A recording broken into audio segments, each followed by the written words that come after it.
Hello and a very good afternoon to you. Welcome to Lunchtime News here on News First. For the Newsfirst team, I'm Mazra Hassan. Let's now take a look at the headlines for this afternoon. Chairman of the National Police Commission, Professor Siri Hettige, resigns. Renovation of the runway at the Bandar Naik International Airport commences.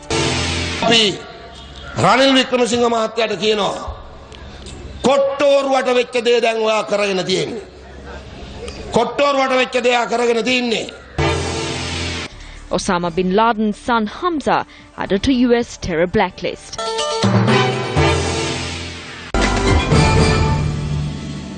On your lead story for this afternoon, the renovation of the runway at the Bandar Naik International Airport commenced this morning under the auspices of the Minister of Transport and Civil Aviation, Nima Siripala de Silva.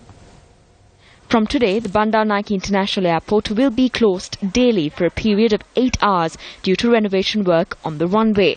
While the airport will be closed daily from 8 a.m. until 4 p.m., the Ministry of Transport and Civil Aviation requests those travelling overseas to arrive at the airport 5 hours prior to the departure of their flight. Our correspondents say heavy motor traffic was reported around the arrivals terminal of the BIA today from early this morning. However, they added that no motor traffic was recorded from around the departures terminal. Our correspondents noted that in addition to airport police, the assistance of the Katunayaka police as well as surrounding police stations have been obtained to ease the motor traffic congestion at the airport. Land deeds were presented under the auspices of Minister of Skills Development and Vocational Training, Mahinda Samarasinha, for the recipients who were earlier entitled to lands on a temporary basis. 435 residents were presented with permanent land deeds. I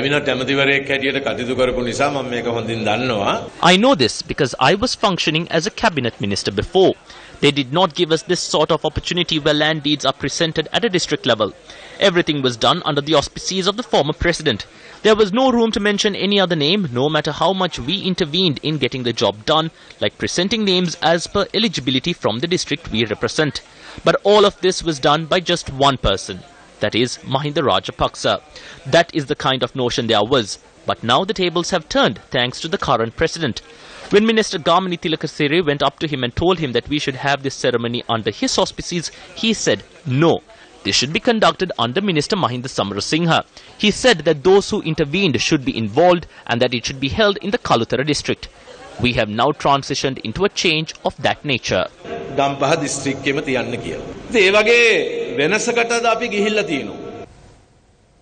An event was held yesterday to mark the establishment of the Ministry of Law and Order and Southern Development at the 14th floor of the Surupai building in Batramulla. Inspector General of Police Pujita Sundara also attended the event.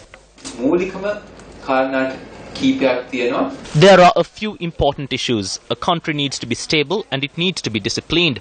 Law and order takes the foremost place when it comes to uplifting the living standards of the people of a nation. I think everyone will accept today that all citizens are treated in an equal and just manner. Except for the political stooges who want to cripple progress, everyone else will accept this fact.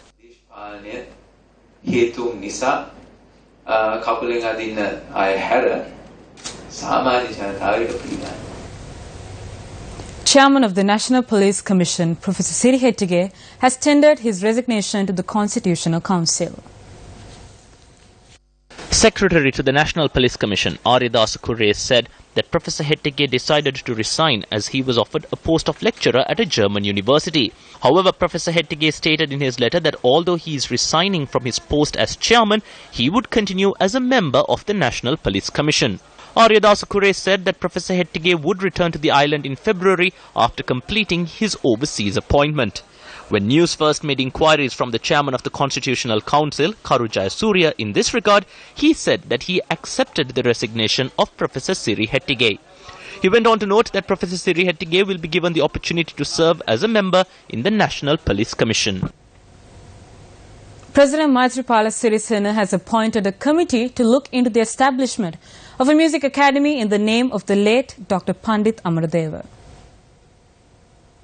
The committee comprises of Ministers S.B. Navinna, Gayantha Karnathilaka, Deputy Minister Lasantha Alagiyawanna and the Directors of Cultural Affairs Anusha Gokula. The President has instructed the officials to ensure that initial work into the Music Academy commences before the 3rd month death anniversary of the late Dr. Pandit Amaradeva. A media briefing was convened by the Professionals National Front yesterday with regard to the ETCA agreement. The Indian media had prioritized reports that said that the 3rd round of talks will be conducted in the presence of the Coordinating Secretary of the Ministry of Economic Affairs of India, Upendra Singh Balla, yesterday and today. However, Sri Lanka, which introduced the Right to Information Bill recently, failed to mention this even in the classifieds. The professionals are wondering as to why these talks are shrouded in secrecy. අපි tsunami වෙච්ච වෙලාවේ කොළඹ ඉඳන් මාතර වෙනකන් හිතුවා දවස් 28ක වගේ කාලයක්. අපි දුම්රිය ධාවනය කරන්න කටයුතු කළා. In 28 days, we were able to rebuild the railway lines from Colombo to Mathura after the tsunami. We were able to get the trains up and running. Then we saw the rebuilding of the railway lines from Anuradhapura to Jaffna with close to 10,000 logs after the entire railway stretch was closed. Then we saw that entire stretch break. This is being done without agreements and with aid given by India. A project that can be done for a sum of 1 billion. They brought workers and concrete from India and quoted a price of 3 billion. The other 2 billion is their profit. And then they call this aid. These deals that are struck without agreements can be even challenged in courts. අඩුම ගානේ අර මේ මහත්තුරු කිව්වා වගේ ලංකා අධිකරණයේ නඩුවක් හරි පවරන්න පුළුවන්. මේ දැන් මේ ගිවිසුම ගැහුවට. A protest march was organized by the Janata Vimukta Perumuna in Ambalanthota today. The march was organized from the Dehigahalanda junction to Ambalanthota.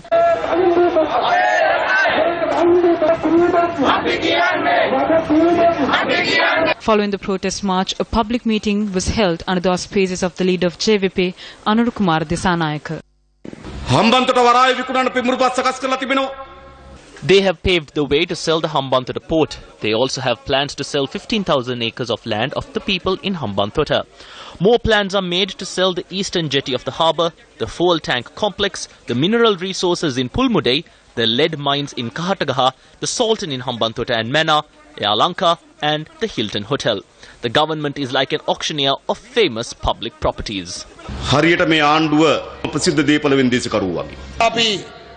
Ranil Wickremesinghe මහත්තයාට කියනවා කොට්ටෝරුවට වෙච්ච දේ දැන් ඔයා කරගෙන තියෙන්නේ කොට්ටෝරුවට වෙච්ච දේ ඔයා කරගෙන තින්නේ මොකද්ද කොට්ටෝරුව ගහින් ගහට කොට කොට ගියාලු පැටලුනේ නැහැ හැබැයි කොට්ටෝරුව කෙහෙල් ගහට කොටපු දවසේ පැටලුණාලු රනිල් වික්‍රමසිංහ මහත්තයෝ ඔයා දැන් කෙහෙල් ගහට කොටලා තියන්නේ වෙන මොකක්වත් නෙමෙයි හම්බන්තොට දිස්ත්‍රික්කයේ ජනතා. This happened when you started having plans for the people in the Hambantota district. If we have to stop these people from selling the country, we will have to topple the Maitri Ranil government and build a people-oriented government. And